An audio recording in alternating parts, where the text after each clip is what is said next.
Battlegrounds has been in early access now for quite a few months, but that hasn't stopped it breaking all sorts of numbers in terms of player base. It surpassed CSGO in terms of concurrent players, and as of writing this, as I'm typing it right now, it's just got past Dota 2, so that means that Battlegrounds is currently the #1 played game on Steam with around 800,000 people playing it. Now that is completely bonkers. Dota 2 is such a popular game that even CSGO has played second fiddle to it in terms of player numbers, and now of course Battlegrounds has all of the hype revolving around it. It's new, it's got all the excitement, YouTubers and streamers are playing it, news websites are covering it all the time, there's just a load of buzz about it. And the big tournament called the Invitational that happened at Gamescom last week probably helped get some new players on board as well, no doubt about it. But let's just think about this for a second. 800,000 people playing a game that isn't even finished yet. Battlegrounds is still in early access, and it's got the rest of this year to progress. We've got new movement systems coming in, like the vaulting mechanic, jumping out of windows, hoisting yourself up obstacles, new maps, there's a couple of teasers for those already, new weapons, more refinements to the netcode system and the server backend. All of this stuff is still yet to come. Not only that, but the game is due to release on Xbox later this year as well. Imagine how many extra players that will bring into it. We could easily be looking at a player base of over 1 million across both platforms. What other game can you think of that has that sort of player base at the moment? Not many other games can reach those sort of insane player numbers, and certainly not ones that aren't even released yet. The fact that the game is coming out on Xbox is going to absolutely inflate the numbers massively. The amount of comments I've read on my YouTube videos saying, when is this coming out on console? Can I play this on console? Is just obscene. I get those comments all of the time. So when the game releases on Xbox, the player base is going to accelerate even further. The question is though, is it sustainable? And I think there's two parts to that we can look at. Now, I certainly don't think that Battlegrounds is a 5 minutes of fame sort of game. I think it's here to stay for the long haul. That being said, can it keep up a concurrent player base of 800,000? Well, that remains to be seen. Me personally, I love the game. I've played around 500 hours of it now, but I have to admit that the same map is getting a bit too familiar. I tend to drop in the same places, take the same routes, loot the same areas, see the same zones quite a lot. And while I'm still having fun with it, because I love that every single game is completely different, you get epic moments, you get tactics, you get teamwork, funny things happening. I do think though the game will benefit massively from those 2 new maps, and we know that they're working on them and they should be coming out soon, hopefully. There is a bit of pressure here on Bluehole to keep rolling out regular updates and adding new content. Not only that, but remember that when this game releases, apparently 6 months after release, I think they said, it's going to get mod support. Now when that's available, the sky is the limit for this game.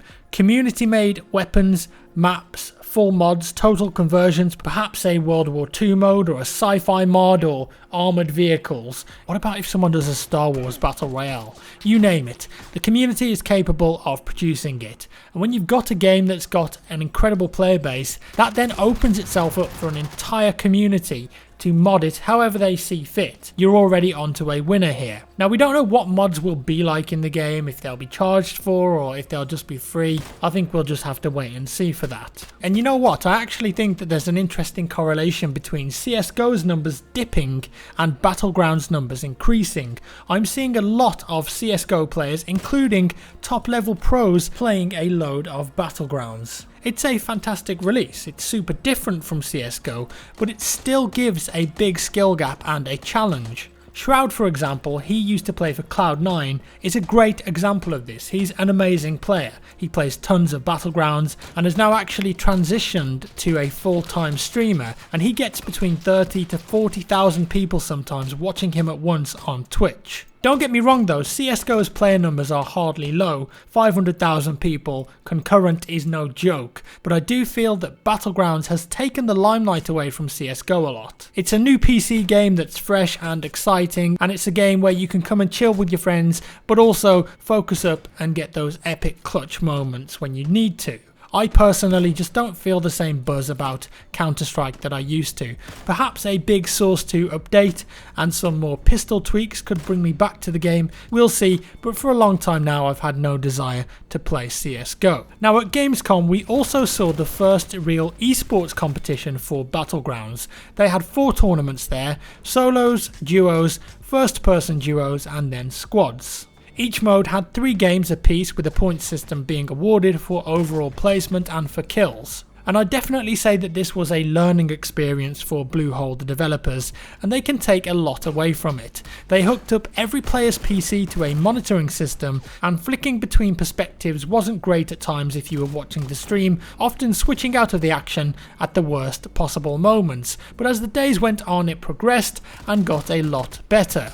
And I have to say that the commentators, in particular Pansy and Sims, did a great job of hyping up the action, and you could tell that they're fans of the game and they play it a lot themselves. But I have to say that I thought that the first person duos and the squads were the best days. Some of the best Battlegrounds players were all competing, and when you're playing against the best and you've got a load of money on the line, the way that you play the game is going to change, especially when the rule set favours survival. You're bound to be a bit more cautious. At one point in the duos, one of the end circles was half in the water and half out, and about 12 out of the 17 players left alive were all swimming in the water. It didn't really make for great viewing experience, because if you play the game you'll know that when you're in the water you're completely invulnerable unless you pop your head up for a second. It was just really weird. That being said though, the first person games I thought provided much more entertainment. I think going forward, the dev team should adopt first person as the main mode in any serious competitions. They also really need to look at survivability in the electric. Numerous examples of players making it higher up the rankings and therefore winning money by simply staying in the electric and healing. Fair play to those guys though. In this particular tournament they were going for the survival points. Kills and damage really didn't get you much at all. So I think when they have a competitive tournament there needs to be more of a penalty for doing that style of gameplay moving forward, not only for esports but for the base game in general. I think the more that you push the action and incentivize people to get kills, the better. Now, unrelated to esports, IGN released some Battleground stats gained from Bluehole. They were captured between March 23rd and July 19th, and it makes for some interesting reading. For instance, it shows that the most popular assault rifle was the AKM with 114 million kills, just ahead of the M16. The UMP is the most used SMG, no surprise there really, and the SKS has 27 million kills, just ahead of the Kar 98 on 20 million, and I think that's because it's easier to find, although I find lots of players actually preferring the SKS these days, especially now that it's got that extra attachment slot. If you put a grip on there it can be very effective. In total, players who played during that period ran the approximate distance to the planet Saturn and back. That's a lot of meters. I couldn't even read the number because I'm stupid and it's so big. But let's just say it's a lot.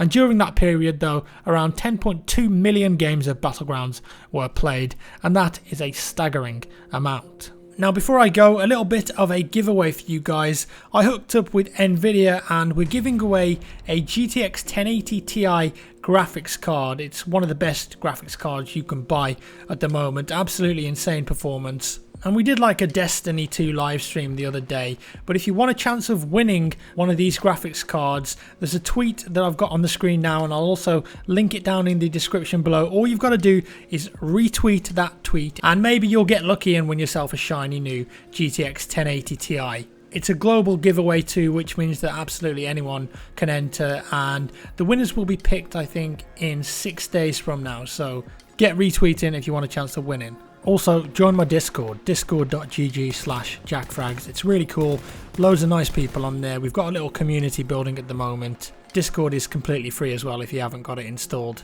We do some giveaways on there, a bit of PUBG, a bit of BF1, it's all good fun. So that's all for today guys. I hope you enjoyed this little look at how Battlegrounds is doing at the moment. Let me know your thoughts down in the comments below on competitive play and any updates for the game that are coming. If you enjoyed the video, give me a thumbs up. If you didn't, a thumbs down. Subscribe if you want to see more, and I'll see you in the next one.